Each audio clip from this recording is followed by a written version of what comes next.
Welcome to my first read aloud book for tweens. This one is called When by Victoria Laurie.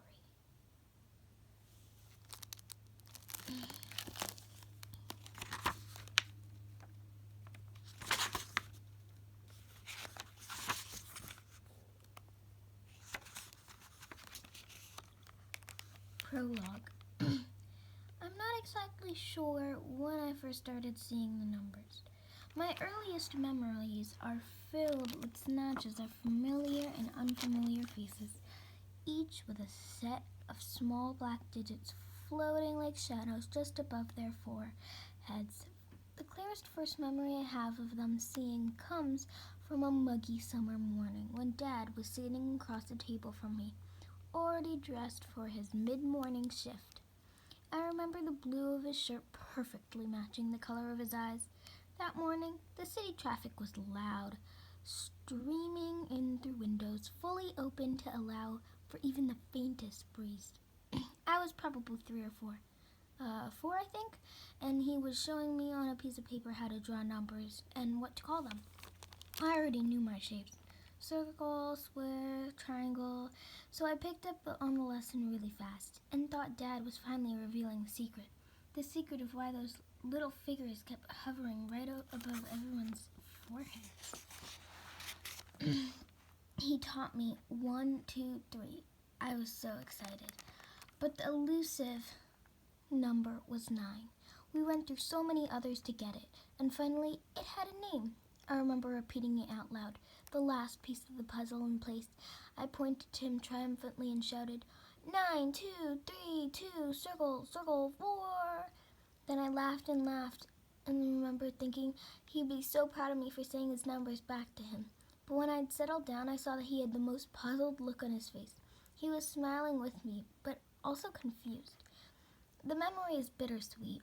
I can still see his face so clearly in my mind, the blue of his eyes, the black of his hair, the crook to his nose, and those numbers permanently etched onto his forehead. Small black gravestones against a pale white landscape. It took us a couple years to figure out what they meant. It actually took 2 days and 1 day too many. Well, 2 years and 1 day too many. Ma was the first one to put it together. I remember it was a Tuesday because in my first grade class we had show and tell on Tuesdays.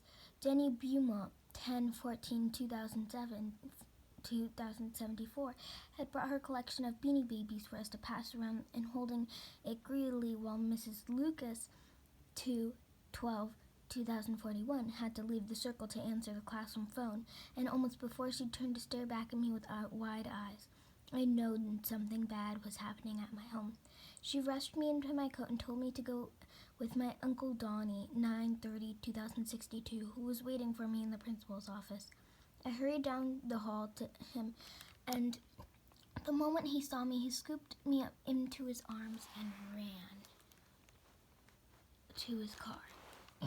He'd driven so fast down the street, I could feel the whole car vibrating with fear. We came through the door of the apartment to find Ma, pale and trembling as she sat on the edge of the couch and dialed Dad's cell over and over and over. On the coffee table in front of her was a crayon sketch I'd made in kindergarten the year before Ma, Dad, and me. I'd drawn in all of our numbers, and Ma had proudly tacked it up on the fridge where it had gotten buried under other artwork, coupons, and love notes from Dad. But that day Ma had pulled the drawing down, circled the figure of Dad with a pencil, while the TV broadcasted images of a standoff between gang of drug dealers and the Brooklyn PD. She kept dialing and dialing and dialing. Donnie sat down on the couch and pulled me into his arms, but all of his attention had been on that broadcast. I remember so vividly the images of the helicopter circling above a huge warehouse, the chopper sending shaky images of men that looked like ants crawling over the rooftop, while small sparks of gunfire flashed repeatedly from the muzzles of their weapons. The news reporter kept saying there were multiple officers down, even at 6 years old. I knew that scene meant terrible things for us. We learned later that Dad had left his cell in the patrol car. He'd gone into the warehouse to back up his buddies in blue, and he'd never come out. I've since been haunted by the feeling that Ma wasn't the only one who put it together as she dialed and dialed and dialed. What if it finally clicked? For Dad, when he'd entered the building and the hail of gunfire had erupted all around him. And more important, why hadn't it clicked for me in a time to save him? That's another question I can't seem to answer. How come I can see the exact date that someone will die, but nothing else about the how, where, and even when? Why? What good does it do to know the when if you can't even know at least the other three? Also, why am I seemingly the only person on Earth who can see these numbers? Why did fate choose me for such a cruel gift? It's a question I've asked myself a million times, and I'm still looking for the answer. I think there may not be one, because knowing when someone will die has never changed anything. I've never saved anybody or given them more time. I'm just the messenger. That's what Ma says to me all the time when one of my clients doesn't take the news so well. Knowing that there's nothing I can do to help them get more time still doesn't take the sting out of it, though. I started reading for strangers years ago, after Ma lost her part-time job. I knew she was really worried about money, so I didn't argue with her when she proposed charging people for telling them their death date. After a slow start, we get about a dozen new customers a month. There's a little room at the back of the house when Mama likes to seat them. The room is dim and gloomy. I never go in there unless I've got a client.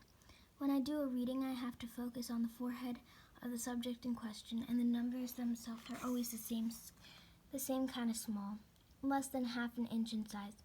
They're black and thin, but perfectly etched, like you see printed in an obituary. I hover over the foreheads of everyone I see. Even in photograph or video, they're visible to me. It's why I don't like going to the movies or watching a lot of TV. I know every star in Hollywood will fall. Because of the numbers themselves are small and thin, I need to be within 4 or 5 feet of a person to clearly see their numbers. But if someone wears a hat or has bangs or very dark skin, I need to be even closer.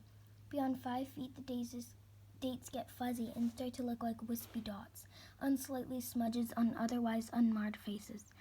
When I walk the halls of my high school, those smudges are a constant reminder that death is mere squint away.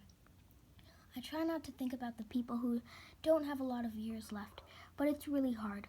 I'll pass them at the halls in school or see them around town. I want to wince when they go by, their numbers flashing over and over again in my mind like strobe lights at a traffic accident, daring me to walk past them and forget what I've seen. It can be pretty hard to deal with, so a few years I started a notebook where I write down all the death dates for everyone I know or meet. I added about 10 to 15 names a month. All my clients get listed and it helps me cope.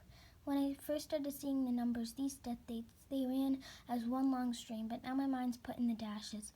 6/28, 20,000, 21. That's Ma's. I grew up knowing I'd be 23 when she died. 23 is too young to be an orphan. Still, it's not like Ma takes care of herself. She smokes, she drinks, but mostly she doesn't care. Not since Dad died. A year after we lost him, I moved to Brooklyn, an hour and 40 minutes north to Poplar Hollow. I began telling everybody I met what their death date was. I could see a 7-year-old on a mission to save anybody. I could. Not surprisingly, I didn't save a soul. Instead, I got sent home with a note from my second grade teacher, Mrs. Gilbert, 7/18/2006. She had cancer and died the following summer, but didn't know it was coming. And a few of the parents had complained. After that, Mom told me never to tell anybody the numbers unless she said it was okay. My neighbor, Mrs. Duncan, her number's coming up really soon. 2/28/2015. She doesn't know yet either, but to redecorate her house every month is just for something her to do and someone to talk to. I think she'd like to know that her time is almost up. I wouldn't even charge her, which might not make Ma happy if she found out, but business has been pretty good lately, and Ma says she's upping the price for reading from $50 to $75. When Ma and me on her own with only the monies from my dad's wrongful death settlement to pay the bills, most of what I bring in goes in to cover extras like repairs to the house or food and booze for Ma. She's been drinking a lot lately, which is why I'm hoping that business slows down. But that's not likely. There are plenty of people out there who are curious or desperate, or they simply want to prepare. Lots of my clients come to me with a list and a stack of photos, and they'll ask everyone in their family except themselves. Others ask only about themselves. Most people want to know if they can change the day, if they can get more time. I tell them I don't know, and that's what's killed me. It'd be easier if I knew the dates couldn't be changed, that if they're set in stone as solid as the gravestone they'll print it on. If I knew for sure that a death date couldn't be changed, I think I'd feel less guilty about my dad.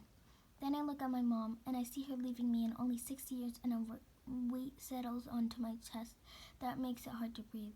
So I wait and hope for a day when a client sits down in front of me and I tell them their date, and then a miracle happens. I'll see the date change. Simply the act of revealing their death date, I get the witness to getting more time. Then I'll have solid proof that there's hope for anyone whose date is too soon. And I'll finally be more than just the messenger. So that is the end of the prologue, part 1.